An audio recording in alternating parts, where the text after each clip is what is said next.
Forced Service, which has stranded shipments of grain, fertilizer, ethanol, and other critical commodities across the country. This breakdown in service has also forced grain shippers to pay thousands of extra dollars to guarantee service. So on Friday, our administration took emergency action to get goods moving faster and lower shipping costs. The Surface Transportation Board, which regulates railroads, acted on a bipartisan basis to help bring relief to American businesses that ship their goods by freight rail. Basically, what they did is this emergency rule would allow it to address situations where a monopoly railroad isn't providing adequate service and show an alternative railroad to step in. So if a business wants to move their goods and the railroad that they are contracted with isn't allowing them to move them quickly, this will allow them to have some flexibility, hopefully allowing the movement of more goods, getting them on shelves, lowering costs.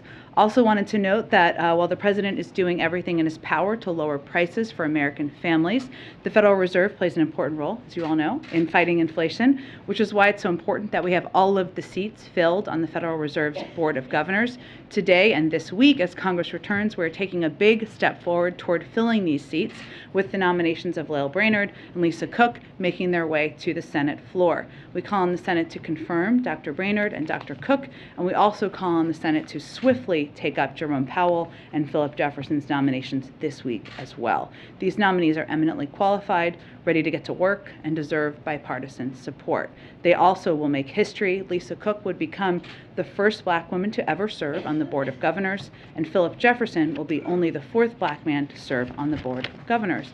Finally, the VA announced today new actions to expand disability and health benefits to veterans suffering from 9 rare respiratory cancers. Supporting our veterans is a critical part of the President's unity agenda, and with this step, the President is continuing to deliver on the sacred obligation we have to our nation's veterans. The President urges Congress to pass bipartisan legislation to comprehensively address toxic exposures and further delay the vital benefits our veterans have earned.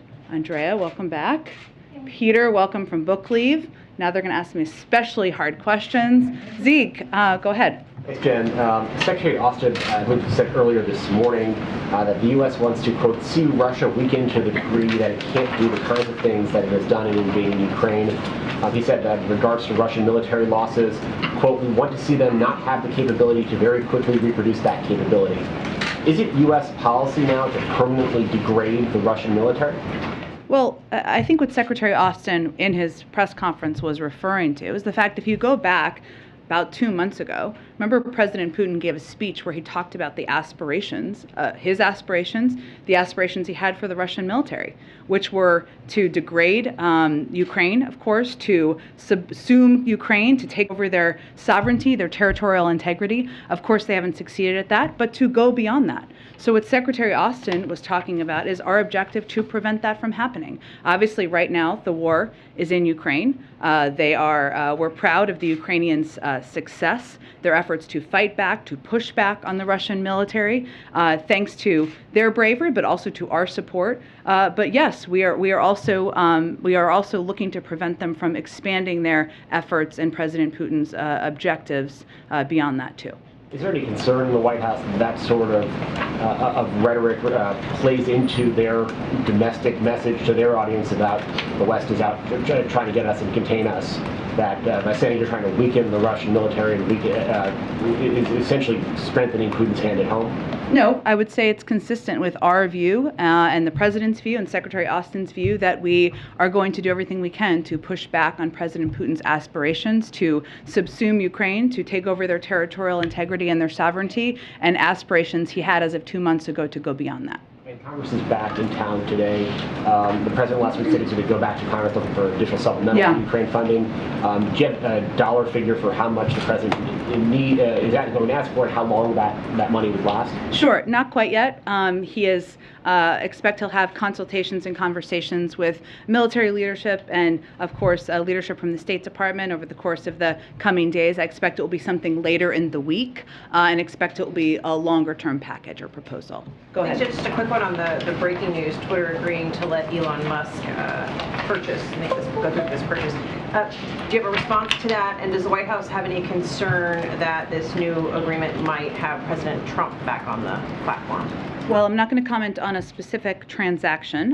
What I can tell you as a general matter, no matter who owns or runs Twitter, the president has long been concerned about the power of large social media platforms, the power they have over our everyday lives, has long argued that tech platforms must be held accountable for the harms they cause. He's been a strong supporter of fundamental reforms to achieve that goal, including reforms to Section 230, enacting antitrust reforms, requiring more transparency, and more. And he's encouraged that there's bipartisan interest in Congress.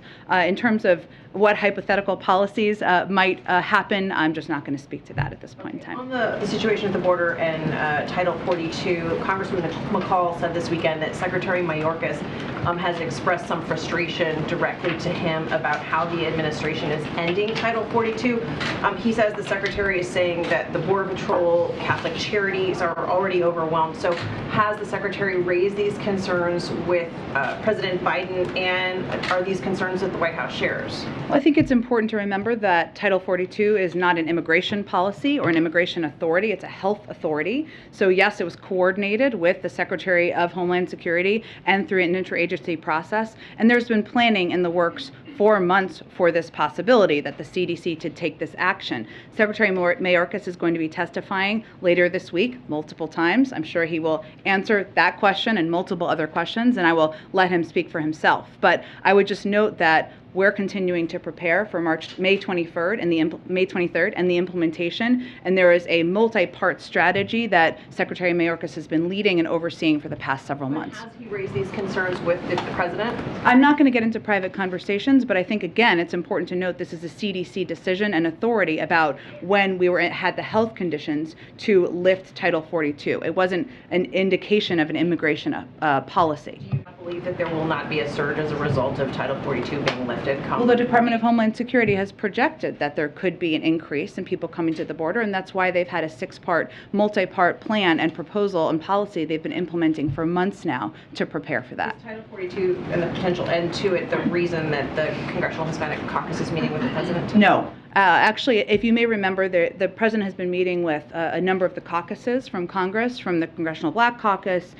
He met with KPAC. He's been meeting with all of the caucuses, as he did last year. So this has been a meeting that's been in the works for some time. Immigration, certainly we expect to be a part of it, but we expect it to be an expansive meeting. And I would note the CHC has a stated view and policy on Title 42. Go ahead. One of the members of the CHC, Senator Catherine Cortez Masto, and she said of the Title 42 decision that this is the wrong way to do this and will leave the administration unprepared for a surge at the border. Obviously, this is a subject that's likely to come up in this meeting today. What is the president's message, primarily, especially to these Western and border state Democrats who are concerned about both the impact on immigration as a policy matter, but also the political fallout as well? I think our view and the president's view is that we have a broken immigration system that's been long overdue to be fixed. He agrees with that and is certainly happy to discuss that during this meeting or any other meeting he has with members of Congress. But this is not an immigration policy. This Title 42 is a health authority that's determined by the CDC, and we need to have a conversation about immigration reform. That's vital. Maybe this is a reminder of that. Whenever the administration has been asked about immigration reform, the answer seems to be the president introduced a bill in the first week in office, but there's not much more than that. Is this an opportunity for the administration to try to move something forward this year, or do you believe that campaign politics would just preclude the likelihood of getting it? Well, we'd welcome that opportunity, but I'd also remind you that we were supportive of efforts to include some components of immigration reform in the reconciliation packages, and we've been looking for avenues to move it forward and been supportive of efforts by Democratic senators to do exactly that. Is there a specific ask of Congress related to Title 42? That was the position as it was articulated last week, that this is not a decision for the president to make, but for Congress to make. What is the decision that Congress should be making? That is a discussion we'll have with members of Congress. We are continuing to prepare to implement the lifting of Title 42, a decision that was made by the CDC. I would note that there are a range of views on Title 42. There are some, you noted, who are very vocal about how they would like to see it extended. There are some who are very vocal about how they would not like to see that happen. So that's an important discussion that will be happening over the coming days and weeks. Go ahead, Jackie. Thank you, Jen.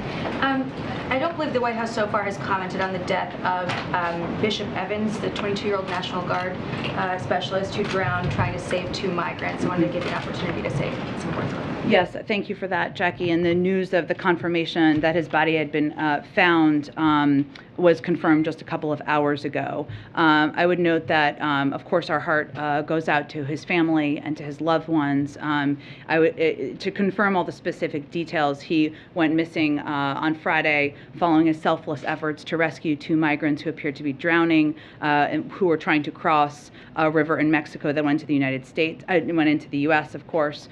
We know that National Guard personnel, including him, risk their lives every day to serve and protect others. And again, our hearts go out to his family. I don't have any, in case you may ask, I don't have any updates at this moment in terms of the president's outreach, but if that is something I can update you on this afternoon, I will let you know. Does the White House feel any responsibility for his death, given that there's reporting that he lost his life allegedly trying to save 2 migrants who were smuggling drugs? This is a problem that the administration has been facing for some time, and is obviously, as we've been discussing, getting some criticism on. Does the White House feel at all responsible, and what more can you offer to people who are on the border, in border communities, who are experiencing loss and trials like this? Well, of course, we are mourning the loss of his life, and we are grateful for the work of every National Guardsman. I would note that the National Guard work for the states, and so he is an employee of the Texas National Guard, and his efforts and his operation were directed by there, not by the federal government in this effort, in this apparatus. We've long stated that our immigration system is broken. There needs to be more done to invest in smarter security, to have a more effective asylum processing system, and we would welcome any efforts for any elected officials to work with us on that. A lot of the border communities often, say that they've requested more from the federal government, more manpower to help manage these kinds of issues. Is that being looked at? Is that being? Can you give me a more specific request or a specific person or? You mentioned that this specialist was a National Guard. Obviously, the state is in charge of that. States are in charge of that, but there have been requests from the Texas governor to send more, to help people who are in this position at the border, who are now trying to deal with an influx of migrants that they know is going to only increase, as you just mentioned, after Title 42 is lifted. You talked about having a humanitarian, sort of system in place to deal with people coming across and increase vaccinations and that kind of thing. But in terms of law enforcement presence at the border. Well, I would just say if we just dial it back a few years to kind of what we inherited here, the former president invested billions of dollars in a border wall that was never going to work or be effective, instead of working towards comprehensive immigration reform. As part of the president's proposal he put forward on his first day in office, he proposed investing in smarter security at the border, something he'd be happy to work with governors on, and certainly we're open to having that conversation whenever they're ready to do that. Go ahead, Vija. And just more broadly on the Ukrainian aid. Sure. Since the Russian invasion started, the U.S. has provided more than $5 billion total when you factor in military, economic, humanitarian aid. Is there a figure that is a cap for what the U.S. is willing and able to provide Ukraine? Well, I would say that the range of military assistance that we've provided to date was meant to be front-loaded because of our expectation or anticipation, led by our Department of Defense and military leaders, about the nature of the fight and how it has evolved, right? That because they're on a terrain now that where they're in need of long-range military capacity, we've tried to expedite the assistance over the past couple of weeks that they're receiving. So it might not be over the next couple of weeks the same size of assistance week by week. But in terms of what the next package will look like and what will be passed, I mean, those are discussions and recommendations that the president will get from his military leaders. We'll have those discussions with Congress. I'm not in a position to put a cap on it at this point in time. Okay. Got it. And then just switching over to COVID, the administration is planning to take new actions to expand Paxlovid. Yeah. Is there anything you can share about how you plan to do that and who might be eligible, since right now it's only for people who are at higher risk? Sure. Well, part of it is even people who are eligible are not taking advantage of the fact that they're eligible. So part of our effort is to share more information publicly about who can get access, who can call their doctor, and get access to it. I will tell you, Dr. Jha is going to make his debut in the briefing room tomorrow. So he will lay out for you and others more specifically all the steps we're taking to increase knowledge of Paxlovid, who can benefit from it. I don't think we're intending to, and I'll let him speak to this, say there's going to be an expansion of who's eligible as much as and we'll obviously leave that to the health experts to determine, but more we need to focus on making sure that everybody who is eligible knows they're eligible and they can gain access to it because it is very effective in treating COVID. Thank you, Jen. Go ahead. Yeah, just a couple on Twitter. I want to go back, try again. Are you concerned about the kind of purveyors of election misinformation, disinformation, health falsehoods, sort of having more of an opportunity to speak there on Twitter? Is there, any message that you would convey to Elon Musk as the new owner? Well, I would just... Maybe just add to it that publicly traded companies have different levels of there's different levels of scrutiny that are possible of publicly traded companies. So are you concerned about a billionaire taking control of a company where there's already a lot of concentration of power? I would say that our concerns are not new. We've long talked about, and the president has long talked about his concerns about the power of social media platforms, including Twitter and others, to spread misinformation, disinformation, the need for these platforms to be held accountable. Well, I know you tried again. I appreciate that. I still don't have a specific comment on this specific transaction. And at this point, we don't have any sense of what the policies will look like. Okay. And then last week, Talib Singh made some very strong comments, and also Treasury Secretary Yellen made some comments about the positive impact on inflation of lowering tariffs on certain Chinese goods, bicycles, underwear, apparel. It's quite a list. Yeah, it's quite a list. Is there something cooking? Can you tell us something? And do you, is the White House embracing that? Is that something we could see happen soon? So from the beginning of the administration, we talked about how some of the tariffs implemented by the previous administration were not strategic and instead raised cost on Americans. And our effort, which has been ongoing, of course, has been to ensure current Section 301 tariffs align appropriately with our economic and trade priorities. And you mentioned, different goods that are sold, but of course on wages and job opportunities, critical supply chains where we see critical impacts on critical supply chains, our ability to sustain our technological edge. This is an ongoing process, and we're certainly looking at where we see costs being raised. And a time where we're seeing heightened inflation, certainly that's on our minds. It's also about addressing the core issues we have with how China has approached, their engagement around economic issues as well. So it's both. So can we look for some tariff reductions in some relatively short period of time? We're continuing to review it. I don't have anything at this moment to preview for you, but our focus is on those same categories and areas where we can impact, where we think they're impacting wages and job opportunities, our technological edge. That's the prism through which our economic team, Ambassador Tai is of course leading this effort, is reviewing these sanctions. And then just a real quick one on Putin. So the sanctions that have been imposed, and I realize they're quite sweeping and large, but especially on oligarchs and other people close to Putin, have thus far excluded his girlfriend, whose name I can't quite pronounce, Kayova. Do you have any comment on why you would refrain from sanctioning someone arguably close to Putin? Well, I would remind you we're continuing to review sanctions. No one is safe from our sanctions. We've already, of course, sanctioned President Putin, but also his daughter, his closest cronies, and we'll continue to review more. So I don't have an analysis at this point because we're still reviewing. There's more we will likely do.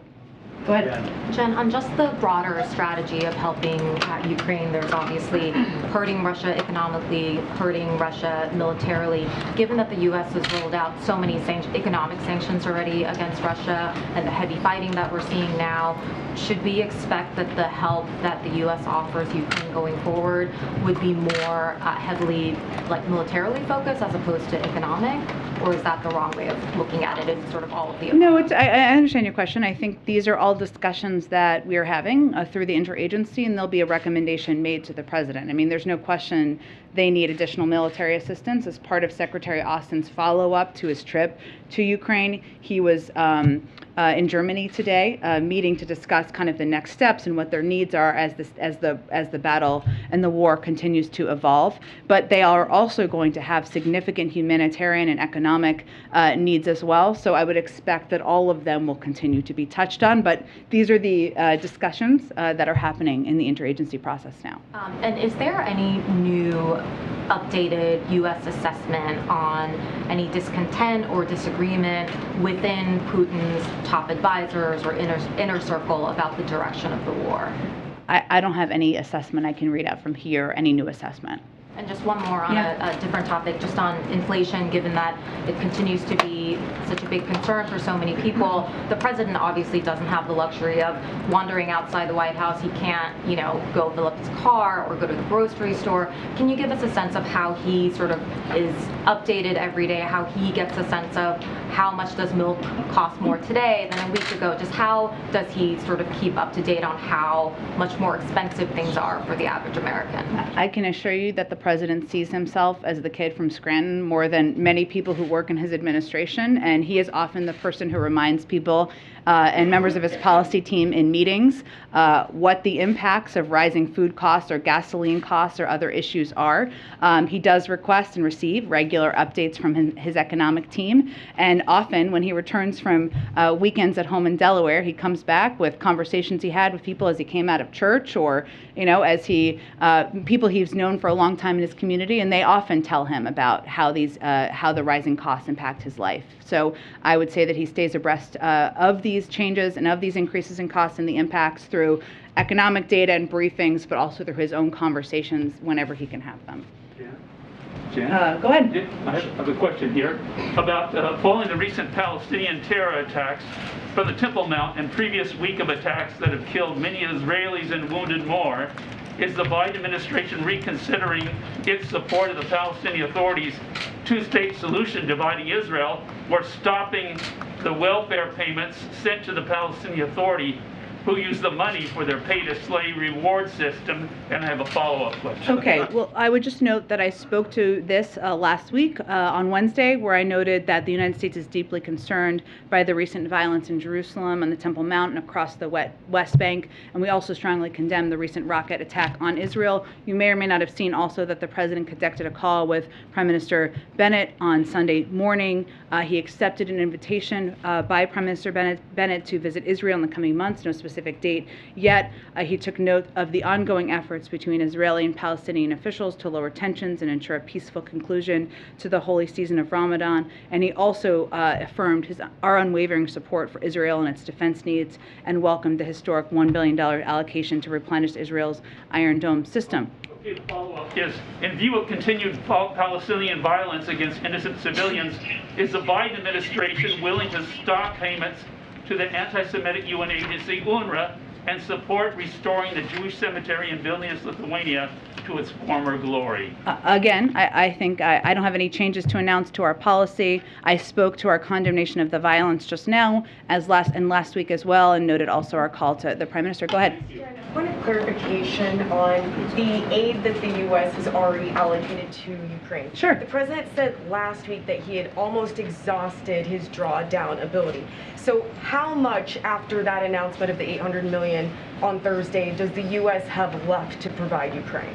I'm sure I can get you the specific exact number. It was almost about 3.5 billion total of drawdown authority, I believe. I will double check that number for you. So what he was referring to is because of how quickly we've been moving the military assistance to the Ukrainians on the ground, we anticipated being almost at a near end of that drawdown authority. So that's why he's going to put forward a new package this week. And on student debt cancellation, yesterday, Senator Elizabeth Warren said that the White House has essentially already canceled some student debt by waiving interest on that student debt, and it could use that same exact authority to cancel student debt permanently. Does the White House agree with that view? This is about the authority, not whether you will, but that you can derive the authority in the same exact way. I don't have anything to preview for you in terms of any authority and how it would work. What I would tell you is that not a single person in this country has paid a dime on federal student loans since the president took office. And what we have said is that he would make a decision about any cancellation of student debt before the conclusion of that pause on student loans. But I don't have anything to preview for you at this point in time. On that, she said that it was an issue of racial equity. Does the White House view this as a racial equity issue? Well, again, I think the president views student loan relief, debt relief as something that impacts, yes, it is a racial equity issue, but it is also an issue that impacts many individuals, young people, middle-aged people of all races. It is something that he has been a vital priority to the president, which again is why not a single person has paid a penny, a dime or a penny in student loans since he took office. Go ahead, JJ. I don't want to forget you. Go ahead. Oh, thanks. Two questions on the supplemental funding and then Yeah. one on Cedric Richmond. Yeah. On the supplemental, has the administration decided to definitely combine the COVID funding with the aid for Ukraine? We don't have the mechanism yet. These are conversations that we'll have with Congress. Obviously, prior to the recess, there was the proposal that did combine, but don't have a sense yet.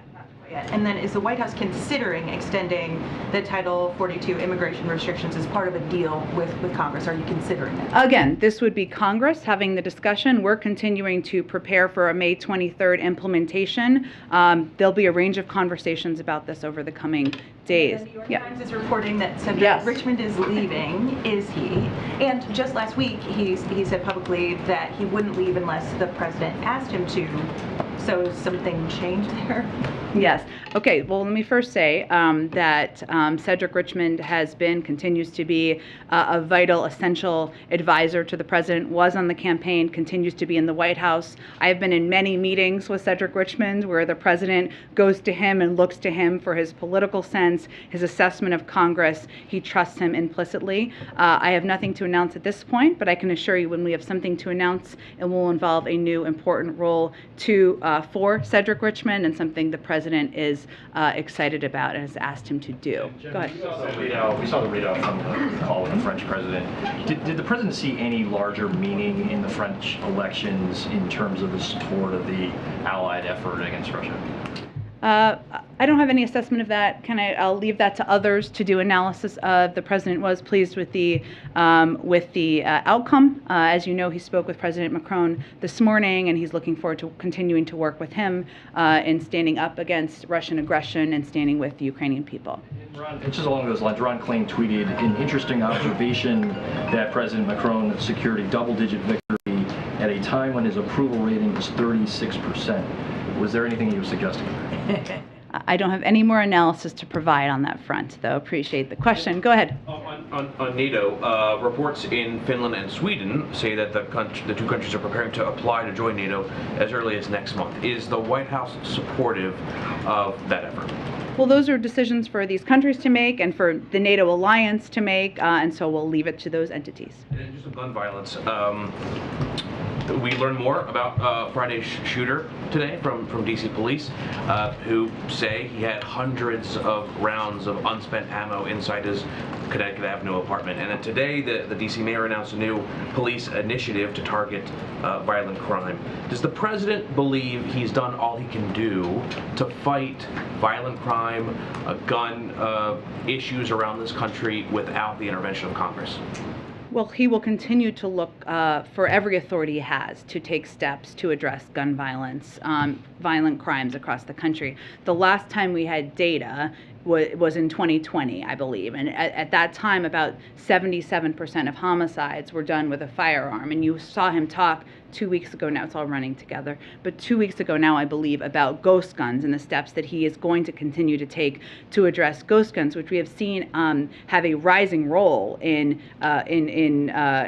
gun deaths and gun targeting over the past several months. I would also note that then, when he was doing that event, he highlighted that 2 LA sheriff's deputies who had been wounded by a shooter using a ghost gun. So that's just even an example of how even these ghost guns are being used to target police as well, which is also a problem. So I would say, of course, there are significant steps that Congress can take that would make these laws permanent. That is the president's first preference, whether it's background checks, banning assault weapons. These are laws that he has led the effort to pass throughout his career, many decades, but he will continue to look for any steps he can take using his own authorities, as he has done several times since taking office. I think he's done more than any other president using executive authority. Good. Thanks, Jen. 2 questions for you.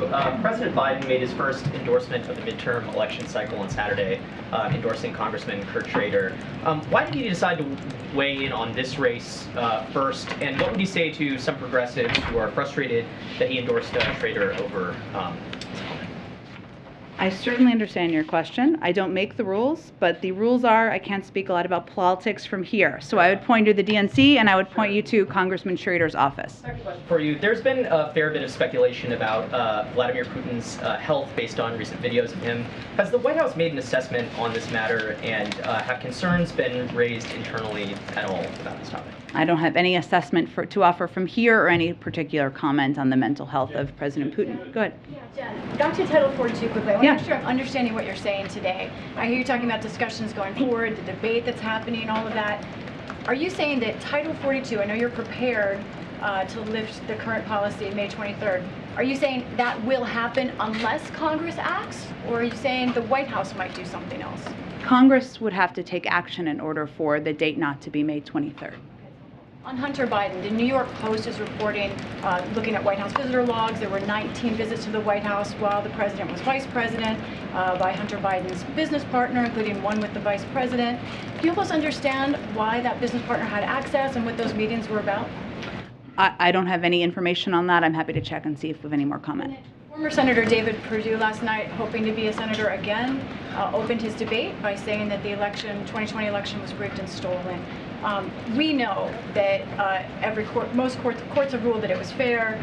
There's no evidence of fraud. But I wonder what you make of those comments, and has the White House done enough to push back and to make it clear that the election was not stolen? I think that speaks to the former president's hold over factions of the Republican Party, not facts. Go ahead. Thank you so much, Jen. 2 questions on Brazil. First, last Friday, President Biden said the United States and rich countries should be paying Brazil to protect the Amazon.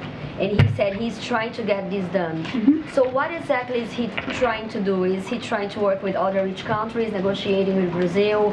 Is he ready to provide financial support to Brazil, and how much would that be?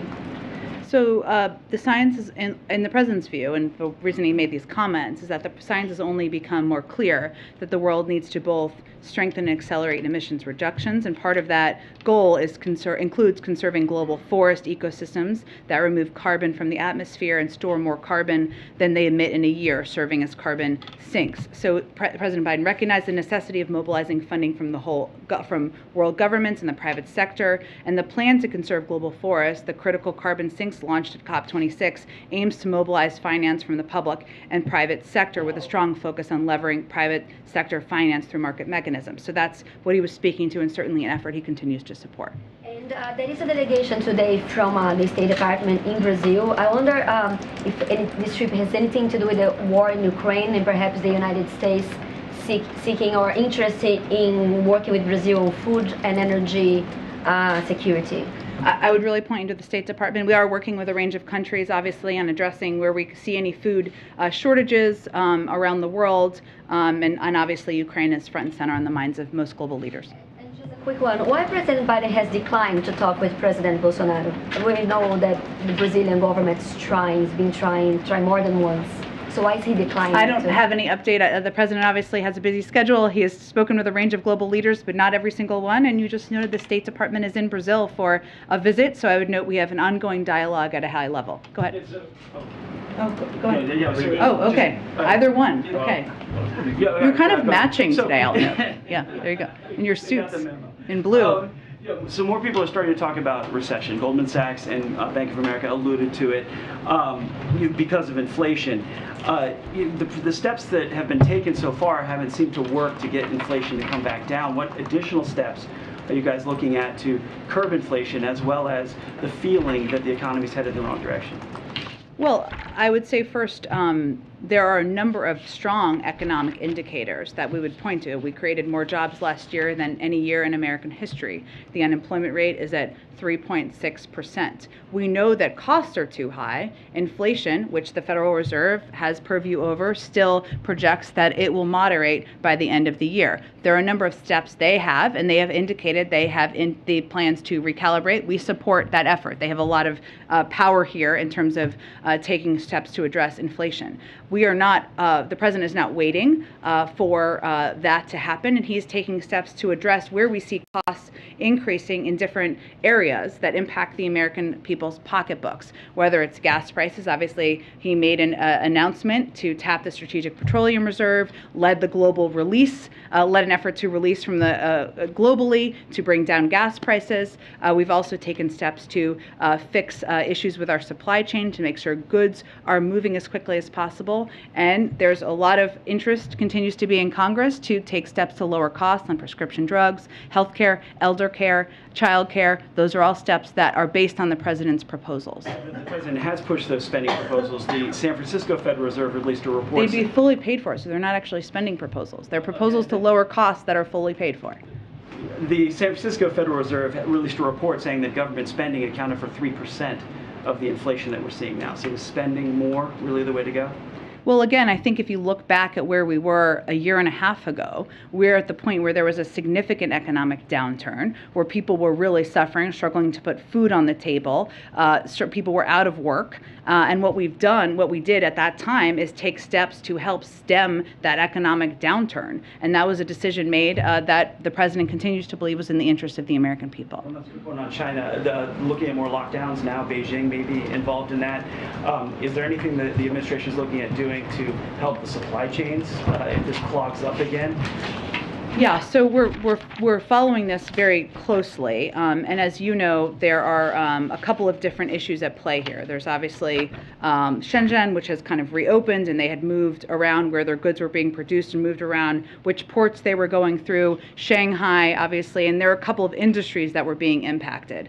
We haven't seen at this point a decrease in ships coming to our ports in California from Asia. We obviously are continuing to monitor that, and Beijing has increased their testing, which could be a precursor to a lockdown, but we don't know at this point. So what we're doing right now is we're closely monitoring. The State Department is, our economic team is, but we haven't seen a slowdown in ships coming to our ports in California.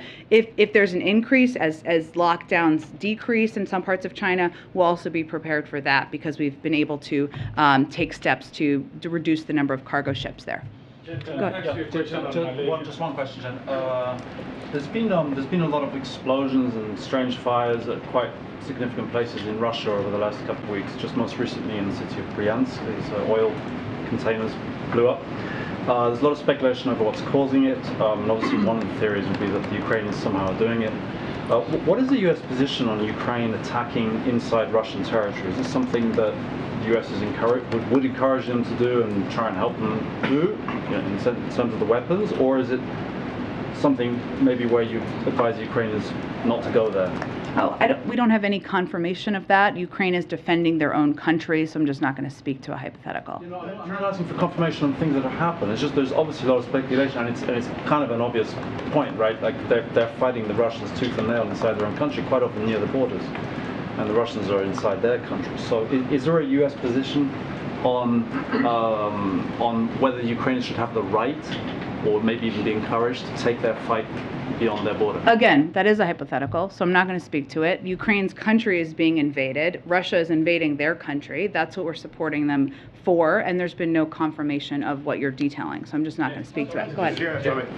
If I may, we know the Congressional Hispanic Caucus members are here meeting with the president. I wonder if immigration and also Title 42 has been discussed, and I don't know how much you can reveal about that meeting that is taking place this afternoon.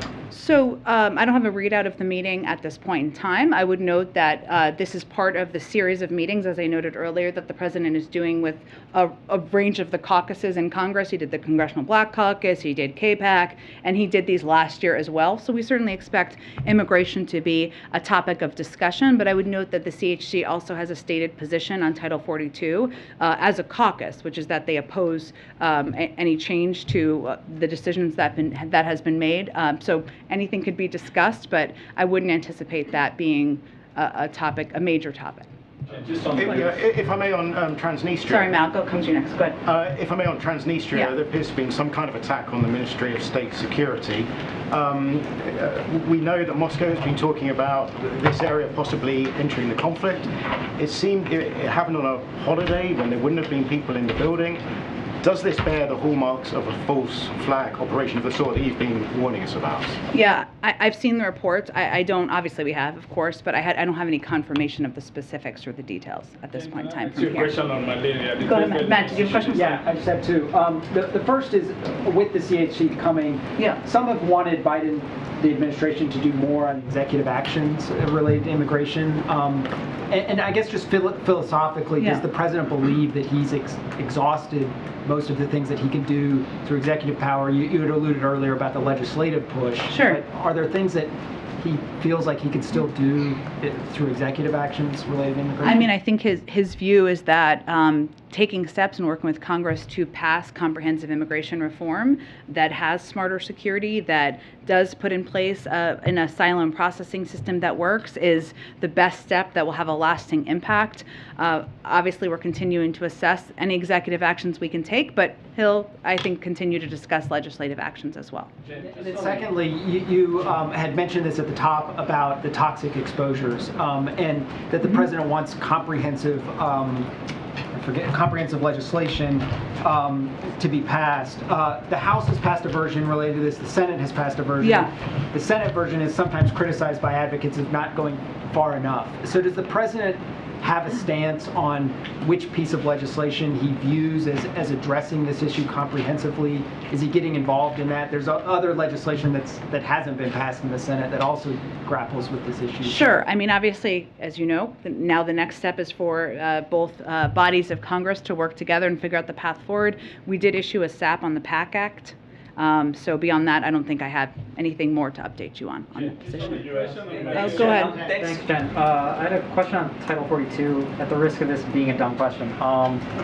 So if the CDC is able to extend Title 42, why is it up to Congress? Can you just help people understand why it's on Congress to extend it now? Sure. Congress gave the CDC authority to determine when the conditions would be met to lift Title 42, which again has never been an immigration authority or an immigration policy. It's always been a health authority. So when they determined we no longer had the conditions where we had to take action to quickly deport people who came to the country, they made that health decision based on data and science and the CDC decision making. Congress would need to make any decision about a change to the authority they gave the CDC.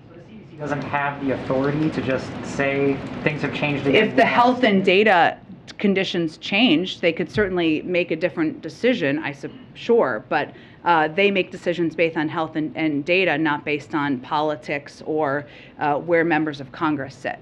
Coronavirus. Actually, a follow up on that question and something that was asked earlier. Is the president willing to sign something if it comes to his desk as part of a legislative package that would change the rules for how Title 42 is administered?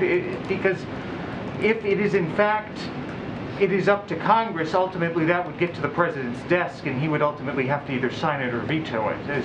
There's a lot of steps between now and then, so at this point that's very premature. There are many members who strongly would like to see Title 42 extended. There are many who strongly have the other point of view. So we are not anywhere near that point in time. Go ahead. The Surgeon General has said that misinformation about COVID amounts to a public health crisis. Yeah. I'm wondering, regardless of ownership, would the White House be interested in working with Twitter like it has in the past to continue to combat this kind of misinformation? Or are we in a different part of the pandemic where that kind of partnership is no longer necessary? Well, I think we engage regularly with all social media platforms about steps that can be taken. That has continued, and I'm sure it will continue. But there are also reforms that we think Congress could take, and we would support taking, including reforming Section 230, enacting antitrust reforms, requiring more transparency, and the president is encouraged by the bipartisan support for or engagement in those efforts. On the US and its allies in the Pacific, they've clearly been blindsided by China's security pact with the Solomon Islands, a very strategic location in the Pacific. Kurt Campbell was down there only last week, and he announced some initiatives on, speeding up the embassy there, sending a hospital boat, that sort of thing. The question is, why wouldn't the US commit to far more significant security/military initiatives in such a strategic place like that? And also, I wonder what would the Biden administration want from other countries? And Australia hasn't exactly been very well prepared for this Chinese Solomon Agreement either. Yeah, it's a great group of questions. I have not talked to Kurt Campbell about this since he returned. I'm not sure if the president has. I can see if there's anything more we can update you on in our policy. Thank you. The president has issued a statement on malaria. The president just issued a statement on Malaria Day. Since the time you started speaking, almost 100 children have died of malaria. He said a child dies every 2 minutes of malaria. Is the president prepared to increase funding, maybe fight malaria the same way the U.S. has been fighting COVID? It's obviously something the president cares deeply about, as we do as an administration. I don't have anything for you in terms of predictions of additional funding. I can see if there's anything more from USAID. Go ahead. On the TPS, I know the administration has just granted TPS to Cameroonians living in the U.S. Why not extend it to Ethiopia and Nigeria, other African countries that are also in crisis? Yeah, I know you've asked me a similar question before. It's an effort or a process led by the Department of Homeland Security to make a determination about conditions on the ground and an interagency process. I don't have anything to predict at this point. Obviously, they're continuing to assess. I wanted to ask about your announcement from last week on refugees from Ukraine. Yeah. I know you're supposed to open the portal for applications today for Yep. DHS. Can you talk about how you're preparing the resources to be able to accept what I'm sure is going to be a big influx of applications as soon as that portal opens? So the Department of Homeland Security is going to do a briefing this afternoon with more details to provide to you, and obviously they will oversee the process. And you're right, we certainly anticipate lots of interest on both sides. Will there be someone in the White House? I know when you were working on Operation Afghans Welcome, Yeah. there was someone in charge of it from this end. Is there going to be someone over here that's working on it? Sure. Obviously, Russia and Ukraine and implementing all of our programs is a top priority for the national security team. I will see if there was one individual who'll be responsible. Thanks so much. On the coronavirus, Jen, on the coronavirus, you talked about China and the tariffs potentially coming off. Can you speak about anything that President Biden has done to determine the source of the coronavirus with China?